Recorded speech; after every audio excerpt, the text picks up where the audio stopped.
एक महिला डीएसपी होती हैं, साथ ही सामने एक व्यापारी होता है। जब महिला डीएसपी को व्यापारी पहली बार देखता है तो वो देखते ही रह जाता है। ऐसा बताया जाता है कि दोनों की बातचीत का सिलसिला शुरू हो जाता है। वो व्हाट्सएप पर बहुत ज़्यादा चैट भी किया करते थे, जब मन करता था तो कॉल भी किया करते थे, और इससे ज़्यादा मन करता था तो फिर वीडियो कॉल किया करते थे। दोस्ती थी बहुत ज़्यादा गहरी हो जाती है, और दोस्ती कब दुश्मनी में बदल जाती है इस बात का पता नहीं चलता। इसके बाद फिर जो इनके पास कुछ खास चीज़ें थी वो भी निकल के सामने आने लगती हैं। और आजकल सोशल मीडिया पर इनकी बातचीत के जो स्क्रीनशॉट थे व्हाट्सएप वाले, वो सोशल मीडिया पर बहुत तेजी के साथ वायरल होने शुरू हो जाते हैं। अगर हम पहले पन्ने की बात करें तो पहले पन्ने में एक महिला है जिसका फोटो शेयर किया गया है। फोटो के नीचे लिखा हुआ है कि दंतेवाड़ा आ रहे हो क्या। छत्तीसगढ़ में एक जगह है दंतेवाड़ा। सामने वाले से पूछा जाता है तो सामने वाला कहता है कि आ जाऊंगा यार, और साथ ही वो लिखता है कि आई लव यू। एक दिल, फिर 2 दिल होते हैं, और एक इमोजी होता है जो किस करते हुए होता है। इस तरह की बातें थीं जो बहुत ज़्यादा प्यार मोहब्बत की बातें थीं। इधर से कहा जाता है जो लड़की की तरफ से, घर से गाली खिलाओगे आज। उधर से कहा जाता है कि 24x7 आपके साथ हूं जी। ये पहला पन्ना था जो वायरल हो रहा है। और दूसरे पन्ने की हम बात करें तो सबसे पहले लिखा हुआ था कि डाइवोर्स। इधर से व्यापारी बोलता है कि ले लूं क्या। उधर से बोला जाता है कि ओके, और थंब और दिखाया जाता है। साथ में व्यापारी कहता है कि सही में। उधर से कहा जाता है कि ले लो। उधर व्यापारी फिर से बोलता है कि दे दूंगी बोलती है सच में, यानी कि वो अपनी पत्नी के बारे में बताने की कोशिश कर रहा है कि मेरी पत्नी कहती है कि दे दूंगी बोलती है सच में। उधर से कहा जाता है ले लो, अच्छा है, मेरा नाम नहीं आना चाहिए, और आपके साथ रहेगा सब, आपका रहेगा सब। और इधर से कहा जाता है यार। जब सिर्फ यार लिखा जाता है तो शायद लिखने वाले ने कुछ इस तरह से लिखने की कोशिश की होगी, एक लंबी सी सांस ली होगी, एक लंबी सी आह भरी होगी, और उसमें लिख दिया। फिर लिखता है कि फिर आगे क्या होगा। जाहिर सी बात है, तलाक हो जाएगा तो आगे क्या होगा। इधर से कहा जाता है कि मुझे गाली देती हैं, आप बिना मेरे नाम के डील कर लो। यानी कि अब ये डील किस बात की थी कि बिना डाइवोर्स नाम लिए ले लो। और आगे जो होता है उसके बाद फिर एक और पन्ना होता है, उसमें लिखा जाता है कि जो इसमें हेल्प मांगी जा रही है, और जब हेल्प मांगी जा रही है तो उसमें कहा जाता है कि और अगर आज आप हेल्प कर दिए तो इतना नीचा क्यों दिखाना यार। फिर व्यापारी कहता है कि और मेरे आप हो, पैसा नहीं। फिर नीचे व्यापारी लिखता है आपकी तकलीफ देख नहीं पाता हूं। साथ ही उधर से कहा जाता है, ऐसा बताया जाता है कि डीएसपी की तरफ से कहा जाता है कि तो कर दो ना हेल्प, अभी डबल रिटर्न करूंगी प्रॉमिस। इस तरह का वादा किया जाता है। साथ में एक बात और लिखी जाती है कि सच में तकलीफ में हूं अभी, इसलिए आपको भी परेशान कर सकती हूं। साथ ही इधर से जब व्यापारी होता है वो कहता है कि नहीं यार, आपसे कभी नहीं लूंगा, सिर्फ आपको दूंगा, यानी कि दूंगा सिर्फ आपको। इस तरह की बात थी। अब ये जो बातचीत थी ये सिर्फ एक अच्छे दोस्त होने के नाते आपस में बातचीत कर रहे हैं, और बातचीत अब ये अपनी नहीं रही, व्यक्तिगत नहीं रही, बल्कि ये पराई हो गई है। सोशल मीडिया पर बहुत तेजी के साथ वायरल हो गई है। जहां देखो वहां डीएसपी साहब का नाम लिया जा रहा है, जहां देखो वहां पर व्यापारी का नाम लिया जा रहा है, और साथ में लिया जा रहा है कि डीएसपी साहब 2 करोड़ रुपए कैश ले चुकी हैं, साथ ही लाखों रुपए की गिफ्ट ले चुकी हैं। आज की इस कहानी के माध्यम से यही जानते हैं कि आखिरकार पूरी कहानी क्या है और किस बात पर इनकी बात बिगड़ी थी। आदाब, नमस्कार, सत श्री अकाल। मैं उस्मान सैफी। ये आज की कहानी है छत्तीसगढ़ राज्य की राजधानी रायपुर की। होटल कारोबारी जिसका नाम दीपक टंडन है, और मीडिया में आकर वो अपना बयान देता है, मीडिया में आकर वो अपनी बाइट देता है, मीडिया में आकर अपनी कहानी सुनाता है। वो कहता है कि साहब साल 2021 की बात थी। उनका एक दोस्त होता है जो कि पेशे से सब इंस्पेक्टर होता है छत्तीसगढ़ पुलिस में, नाम उसका उपेंद्र मिश्रा होता है। एक दिन वो उनके होटल में आता है, आकर कहता है कि कल्पना वर्मा जो साथ में होती हैं, और साथ में एक और हैं अभिषेक केसरी, जो कि कल्पना वर्मा हैं छत्तीसगढ़ पुलिस में डीएसपी के पद पर तैनात हैं।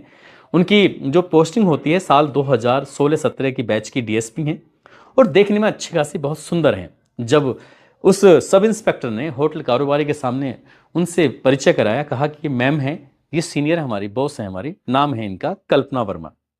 बस इतना था कि होटल दे दिया जाता है, आराम से बातचीत चल रही थी, वहाँ खाना पीना ये सब चीज़ें होती हैं। तो ये सब आपने अपने रास्ते चले जाते हैं कि जब जा रहे थे तो जाते जाते नंबरों का भी आदान प्रदान हो जाता है। उस वक्त इनकी महासमुंद में तैनाती थी डीएसपी साहिबा की, और जब ये नंबरों का आदान प्रदान हो जाता है, 2 दिन बीत जाते हैं, डीएसपी साहब की तरफ से एक मैसेज आता है, यानी कि फ़ोन आता है, और इस व्यापारी के पास, और इससे बातचीत शुरू होती है। कुछ उस दिन के शायद उन्होंने थैंक यू बोला होगा, जिस तरह का आदर सत्कार किया गया था होटल में, उन्हें जगह दी, खाना मिला होगा, बातचीत होंगी, इस तरह का जो सत्कार था शायद इसी के बारे में बातचीत हुई होंगी। और बातचीत हुई तो फिर ये शुरुआत हो जाती है, और शुरुआत फिर धीरे धीरे धीरे करके बातचीत आगे बढ़नी शुरू हो जाती है। कभी भी चाय पे मिलते थे तो कभी खाने पे मिलते थे, तो कभी ऐसा होता था, ऐसा बताया जाता है जो मीडिया में इन्होंने अपना इंटरव्यू दिया, कि इधर से निकल रही हैं तो वो कह रही है कि मैं इधर से गुजर रही थी, आप क्या होटल पे हो? वो कहते हैं कि हाँ होटल पे हूँ। तो अच्छा ठीक है, बैठते हैं, चाय पीते हैं, चाय पीते हैं, खाना खाते हैं, इस तरह की बातचीत थी। महासमुंद से जब इनका ट्रांसफर हो जाता है रायपुर के माना में, तब जाके स्थितियां और भी अच्छी हो जाती हैं, इनकी इनकी नज़दीकियां और बढ़ जाती हैं, और ये इनकी बातचीत का सिलसिला और ज़्यादा शुरू हो जाता है। अब यहाँ अपने अपने परिवार के बारे में बातचीत करना शुरू कर देते हैं। जो व्यापारी होता है, होटल कारोबारी होता है, वो बताता है कि उसकी शादी हो चुकी है, उसकी पत्नी है, 2 बच्चे हैं। उधर जो बताया जाता है कि हाँ मेरा एक छोटा भाई है, जिसे प्यार से बिट्टू कह के बुलाते हैं। बिट्टू दरअसल बेरोजगार है, समझ नहीं आता कि उसे हम क्या कारोबार कराएं, बस अब आगे कुछ अगर बात बन जाए तो ठीक है। इस तरह की बात थी, व्यापारी से बातचीत चल रही थी।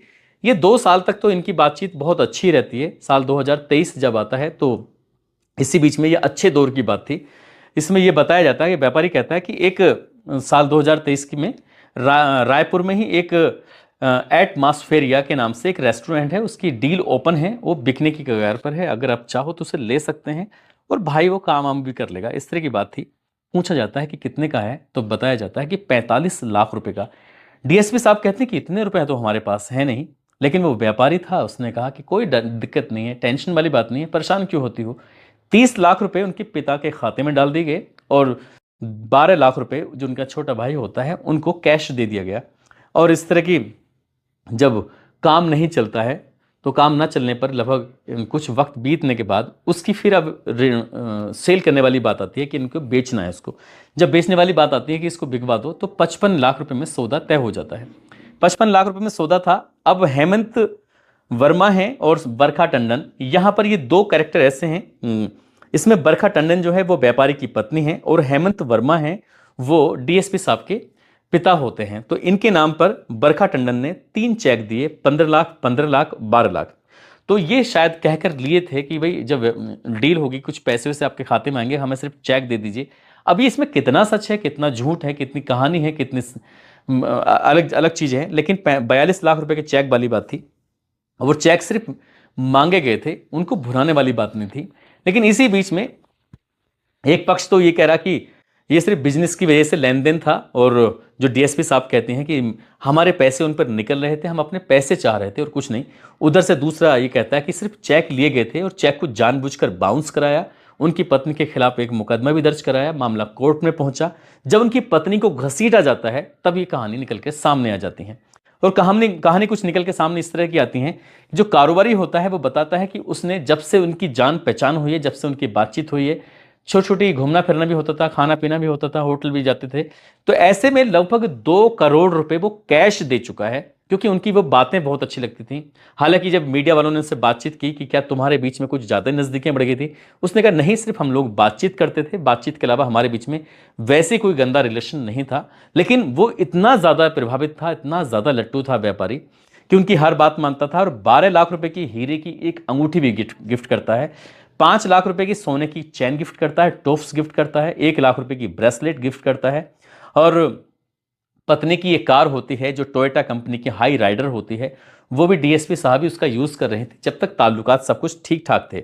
और सब कुछ जब ऐसा लग रहा था जैसे कि ये सब करने के लिए उसने पहले से व्यापारी ने प्लानिंग कर रखी है, सारी चैट उसके साथ पास होती हैं, सब कुछ उसकी बातचीत का सिलसिला, जो क्या क्या बातचीत हो रही थी। शुरुआत में लग रहा था कि एक महिला अधिकारी जो कि बड़े पद पर है, अगर उनसे जानकारी हो जाएगी तो बिजनेस व्यापारी में उनकी भी मदद भी होती रहेगी। परिवार से इनके रिलेशन भी ठीक ठाक थे, परिवार के लोग आते थे जाते थे, खाना पीना सब कुछ साथ साथ होता था। और जब बात बिगड़ती है तो बिगड़ने के बाद सारे की सारी सीसीटीवी फुटेज भी सामने रख दी जाती है, जो स्क्रीनशॉट थे बातचीत के व्हाट्सएप के वो भी सामने रख दी जाते हैं, व्हाट्सएप की जो चैट थी वो भी। और ये सब रखने के बाद फिर सोशल मीडिया पर जब मामला बहुत तेजी के साथ वायरल हो जाता है, तब मीडिया ने जाकर डीएसपी साहब से बातचीत करने की कोशिश की, लेकिन वो डीएसपी साहब का कोई शायद ऑडियो है जो सामने आता है, लेकिन डीएसपी साहब से किसी मीडिया वाले का संपर्क नहीं हो पाता। लेकिन फिर भी ये बताया जाता है कि हालांकि उनकी पोस्टिंग फिलहाल बताई जाती है दंतेवाड़ा में है, और वो कहती हैं कि जो चैट जितनी भी वायरल हो रही है वो एक फेक है और उसको तैयार किया गया है एआई की मदद से या किसी अन्य माध्यम से तैयार किया गया है, और उसको सिर्फ बदनाम करने के लिए। लेकिन उन्होंने इसके बदले में एक लीगल एक्शन लेने की पूरी तैयारी कर ली है, और वो व्यापारी को किसी भी कीमत पर छोड़ेंगे नहीं। अब उन्होंने जो कोर्ट का सहारा लिया था, उनकी पत्नी पर 42 लाख रुपए के चेक बाउंस वगैरह हो जाते हैं। उन्होंने कहा कि जब पैसे देने का नंबर आता है, जब व्यापारी को पैसे देने पड़ते कोर्ट के माध्यम से, तब उन्होंने हमारे खिलाफ इस तरह की साजिश रची, षड्यंत्र रचा और हमें बदनाम करने की पूरी कहानी रच डाली। तो ये जो सीसीटीवी की फुटेज जो उन्होंने बताया कि वायरल होती हैं, वो तब की हैं जब वो अपने पैसे के लिए जाती हैं होटल में कि भाई हमारे पैसे वापस कर दो। तो उन्होंने इसी का गलत फायदा उठाया, अपने होटल से वो सीसीटीवी की फुटेज वो सोशल मीडिया पर वायरल कर दी। सबसे ज़्यादा एक्सपर्ट तो एक तरह से कह सकते हैं ट्रेंड करने लगता है, और सोशल मीडिया के अलग अलग प्लेटफॉर्म, चाहे वो फेसबुक हो, चाहे वो इंस्टाग्राम हो, चाहे वो यूट्यूब हो, जहां देखो वहां पर डीएसपी साहब यानी कि कल्पना वर्मा का नाम लिया जा रहा है। उनके बारे में तरह तरह की बातें भी शुरू हो जाती हैं। वो साफ साफ कहते हैं कि जो भी सब कुछ चल रहा है वो सब कुछ निराधार है, एक साजिश के तहत किया गया है, और इस बात की वो जांच जरूर कराएंगी, और वो किसी भी तरह की जांच के लिए तैयार है। कोई भी चाहे किसी भी एजेंसी से जांच करा लो, इसमें उनका कोई फॉल्ट नहीं है। अब इस तरह की बात थी कि वो तो खुद जांच करने के लिए तैयार हो जाती, करवाने के लिए तैयार हो जाती हैं, लेकिन व्यापारी है, जैसे व्यापारी के ऊपर जो मोहब्बत का भूत सवार था जब उतरता है, तो उसने पूरी की पूरी कहानी, एक तरफ तो वो कसम खाता है कि सब कुछ मैं दूंगा, लूंगा कुछ भी नहीं, वापसी के लिए कुछ नहीं है, ये तो सिर्फ आपके लिए है। उसमें वो चैटिंग में खुद भी दिखाने की जो कोशिश कर रहा है, अगर वो सच है तो। और जब वो खुद से वो हार जाता है, लगता है कि प्यार का भूत उतर चुका है, तब उसे अपने बच्चे भी याद आते हैं, तब उसे अपनी बीवी भी याद आती है, तब उसे कहानी याद आती है, तब उसकी बीवी भी ये आके कहने लगती है कि ये घंटों घंटों बात करते थे, 5-5 घंटे, 6-6 घंटे, रात में नहीं देख रहे हैं कि 2 बजे हैं, 3 बजे हैं। अब बीवी भी आके साथ दे रही थी। अगर बीवी को ये सब पता था तो उसने ऐतराज क्यों नहीं किया? इसका मतलब कई बार तो ऐसा लगता भी है वाकई कि व्यापारी की कुछ कहानी सी है, लेकिन कहानी ये असली है या सच है, डीएसपी सच बोल रहे हैं या व्यापारी सच बोल रहा है, इस बात का तो खैर पुलिस ही जवाब तलाश कर सकती है। और कहा जाता है कि पुलिस अगर ईमानदारी से काम करे, पुलिस अगर अपनी से पर आए, तो जमीन के साथ तह से भी उसको सच को खोद कर निकाल सकती है। लेकिन ऐसा दावा किया जा रहा है कि जब ये जाके थाने में अपनी एक शिकायत दर्ज कराता है, तो पुलिस वाले ये कह देते हैं कि ये व्यक्तिगत मामला है, आप इसे अपने आप से ही सुलझा लो, लेकिन इस मामले को ज़्यादा छीछा लेदर मत करो। लेकिन इसमें कोई अभी तक, जब हम इस कहानी को सुना रहे थे तब तक इसमें कोई एफआईआर नहीं होती है, लेकिन फिर भी डीएसपी साहिबा की जो बातचीत थी वो बहुत ज़्यादा वायरल हो जाती हैं। एक शादीशुदा व्यक्ति से वो इतनी नज़दीकियाँ उनकी बढ़ जाती हैं, वो सच है नहीं पता नहीं, लेकिन वाकई इसमें पूरी की पूरी छत्तीसगढ़ प्रदेश की पुलिस की इसमें बदनामी हो रही है। ऐसे में बड़े बड़े ऑफिसरों का एक दायित्व बनता है कि इस मामले की निष्पक्ष जांच कराकर दूध का दूध और पानी का पानी कर देना चाहिए। दोस्तों, इस पूरे घटनाक्रम को सुनाने का उद्देश्य किसी को परेशान करना नहीं है, किसी का दिल दुखाना नहीं है, बल्कि आपको जागरूक करना है, आपको सचेत करना है। बात पुलिस पर आई है, बात एक महिला पर आई है, तो ऐसे में पुलिस की जिम्मेदारी बनती है कि इस मामले में उचित जांच की जाए और जो दोषी हो उनके खिलाफ कार्रवाई भी की जानी चाहिए। आज जाते जाते ये शामली के रहने वाले वसीम अली हैं, केशव पांडे हैं, आर्यन बाबू हैं, कोसर जमाल हैं जो बिहार के रहने वाले हैं। आज इनका जन्मदिन है, इनको जन्मदिन की ढेरों सारी शुभकामनाएं, बहुत बहुत मुबारकबाद। और उत्तर प्रदेश के मेरठ के रहने वाले हैं राहुल और उनकी पत्नी है लता, आज इनकी शादी की सालगिरह है। साथ ही उत्तर प्रदेश मुजफ्फरनगर के खतौली के रहने वाले हैं हेमलता और उनकी पति हैं श्याम सुंदर, आज इनकी भी शादी की सालगिरह है। इनको भी शादी की सालगिरह की बहुत बहुत शुभकामनाएं, बहुत बहुत मुबारकबाद। कुछ लोगों ने नाम लेने की अपील की है, जिसमें धीरज गौतम है, सौरभ यादव, पूनम निषाद, डॉक्टर आरिफ, बिलाल खान, मुकेश गुज्जर, कलाम शेख, प्रीति पंडित, मोहम्मद चांद, जितेंद्र कुशवाहा, प्रिंस बंसल, तनवीर आलम, एडवोकेट सरिता भारती, मोहम्मद दिलदार अली, राहुल वर्मा, ब्रजेश जुबेर, अशरफ, कुलदीप यादव, मोहम्मद सलाउद्दीन, असलम कुरैशी, राम प्रताप सिंह। आप सब लोग अपना ख्याल रखें, सुरक्षित रहें। जय हिंद, जय भारत।